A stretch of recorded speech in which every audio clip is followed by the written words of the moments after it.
Juan Kapitulo 6, versikulo 35.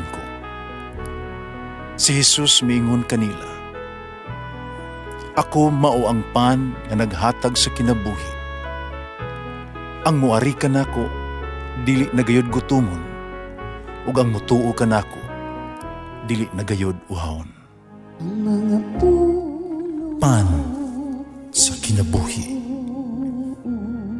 maglikon unta sa mong pagtuo ug gagaka kami sa pagtuman sa imong mahal nga kasuguan.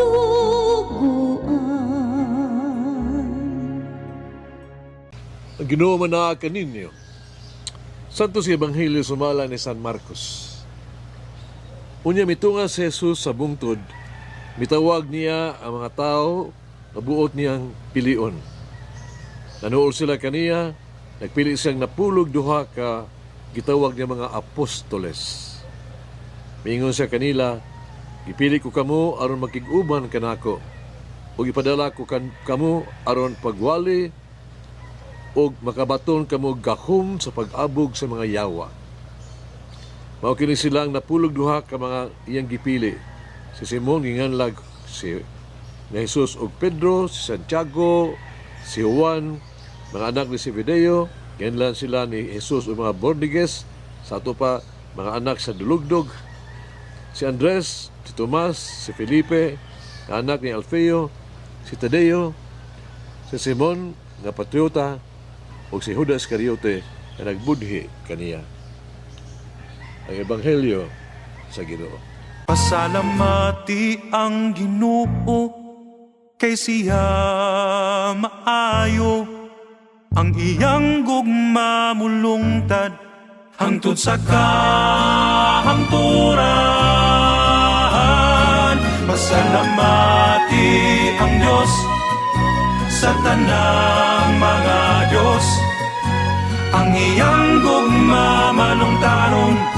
Pasalamati ang Ginoo sa mga Ginoo, ang iyang gugma balungtaron. Chosen to serve. Pili kita haros pag-alagad. Doon ay duha ka pangutana. Una, yun sa pagpili ni Jesus ang napulog duha ka mga apostoles. Sa bahin ni Jesus, nakaingon kita nga, murag walay sila kwalifikasyon, way standard ba? Walay mga kinahanglanon juga ayo. Ang napulog duha ka mga apostoles, ordinaryo lang juga ayo. Kasagarang nga mga ordinaryo mga tao. Di sila ma-influensyado sa katilingban o importante nga mga tao. Masabta na to nga sila di ay walay maayong kagikan, edukasyon o kabantog sa katilingban. Simple lang ilahang mga trabaho. Pan si Jesus mitawag ug ipili kanila. Gusto ni Jesus ato ang pagsalig ngadto kaniya. Siya nagtinguha sa tuang dedikasyon ug sa iyang kabubuton ug sa iyang misyon. Si Jesus kinahanglan ug mga tao nga anda mo trabaho alang kaniya ug sa iyahang katawhan. Ikalimtan niya ang atua mga mangitgit kaayo kakaagi ug nagpadayon sa paglaom alang sa maayong para alang kanato. Atong pagkapukan o kapakyasan dili importante gani diha kaniya. Ato ang mga sala, mga kasaypanan, dili isapayan kang Jesus. Pan-importante mao ato ang intensyon kung kita mo alagad kaniya, o dinalian atong tinguha sa pagbarog alang kaniya, us pagpaningkamot, pag-usab sa ato ang pag-usab sa mga kinaiya, sayop, o sa ato ang magpaduha-duha. Usa ayaw paghunong, don't stop. Ay kuwan di paglaom, ayaw kahadlok. Si Jesus kanunay nga nagsalig kanato sa pagbuhat alang kaniya o alang sa iyang katawhan. Karon nahigugma ba kita sa usa ka butang, usa ka tawo kaning kalibutana, pagpugong ka nato sa paghatag sa atong kaugalingon ngadto sa iyang serbisyo ngadto kang Hesus. Gitugutan man nato nga si Hesus sa paggamit sa tuang talento sa panahon alang sa iyang kausa ug alang sa iyang katuyuan. Ikaduha, mao nga nganong gipili man ni Hesus kining napulog duha. Gipili sila ni Hesus alang sa trabaho sa tupa pagpadayon sa iyang misyon nga nasugdan. Si Hesus wala magtawag ug pili kanila alang sa gitawag to luling hayaw o pag material nga posisyon sa kalibutanon. Wala niya sila pa padala aron bakasyon, nagpahayahay. Si Jesus nagtawag kanato sa pagtrabaho sa iyang parasan. Ipili niya kita sa pag-alagad sa iyang katawhan. Nagtuo si Jesus, kabisan kinsa pa kita o bisan unsa pa ang anaa kanato. Kahimog gihapon kita alang kaniya. Dapat tayo ikapaambit, ikatampo, ikahatag sa uban. Kita gitawag og ipili sa Dios alang sa mga buhat, dili alang sa tuang lagkagalingon mga gitawag tug kapritso. Maghago kita sa pagtukod sa katawhan sa Dios, udi na sa paghimo sa tuang tawag tug kagalingong fans club.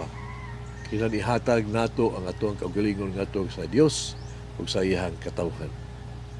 Dili udawat og bisan unsa gigikan kanila o gamiton kini alang sa tuang katuyuan. Magbuhat kita mga buhat sa Dios. At ang hinumduman, ang Dios dili gayud mohunong sa paghatag kanato sa labing kinahanglan nato ning kinabuhian.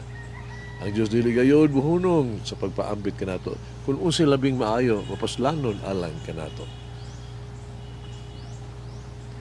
Karon hinumdumi sa atong kinabuhi o misteryo sa mga panalangin, alangit ng mga pabor o mga grasya nga atong madawat kung masinati gikan sa Dios.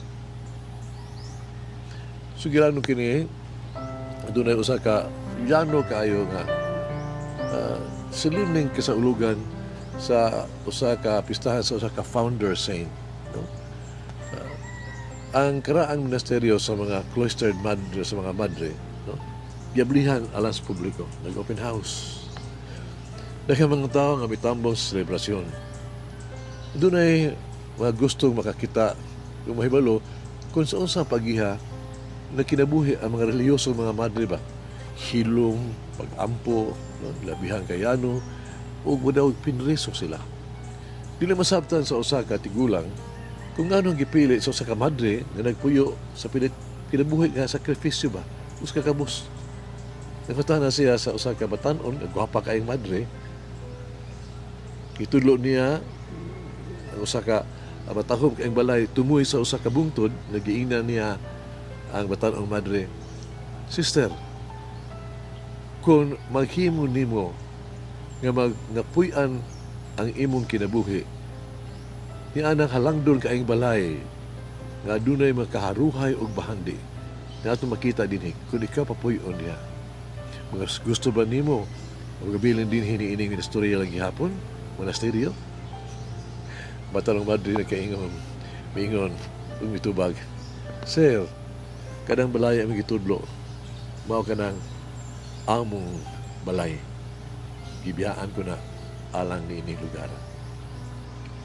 Maingsoon, kihigugma ba nato ang usa ka butang o usa ka tawo dinhi sa kalibutan nga nagpugong ka nato sa paghatag sa itong kaugalingon sa tuang mga servisyo o sa hingpit alang sa Jesus?